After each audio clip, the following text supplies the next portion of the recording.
जल्दी से घरे आ जाए हमर राजा, जल्दी से घरे आ जाए हमर राजा। नमस्ते, नमस्कार, प्रणाम। मैं आपका छोटा भाई राइटर सतीश भाई। तो भैया आप हमारे चैनल में नए हैं तो सबसे पहले हमारे चैनल को सब्सक्राइब कर लें और साथ में बेल आइकन बटन दबा दें ताकि जो भी नोटिफिकेशन लेकर आऊँ तो आप तक पहुँच जाए। तो भैया आज का फुल एंड फ्री न्यू सॉन्ग लिखा हूँ आप सबके लिए, काफ़ी ब्लास्ट मैटर है।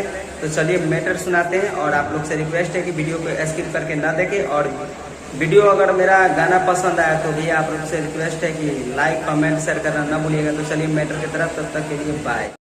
मुखरा जुराया गजारा रोवता, अखिया के कजारा खोजता, आ कवना बात के देता रसा जाए राजा, जल्दी से घरे आ जाए हमर राजा, जल्दी से घरे आ जाए हमर राजा।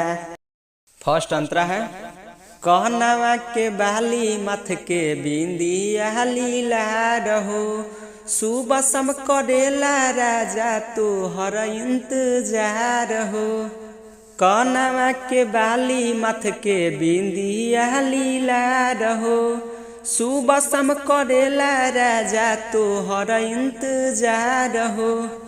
दह जाता कजरा बहे जब अखिया से लोरावाए राजा, जल्दी से घरे आ जाए हमर राजा, जल्दी से घरे आ जाए हमर राजा।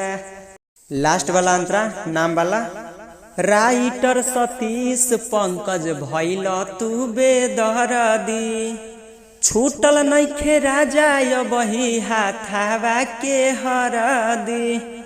राइटर सतीश पंकज भइल तू बेदर्दी, छूटल नइखे राजा हमारा हाथावा के हरदी। बिलख बिलख के रोबेला सोलहो सिंगारवा ये राजा, जल्दी से घरे आ जाए हमर राजा, जल्दी से घरे आ जाए हमर राजा।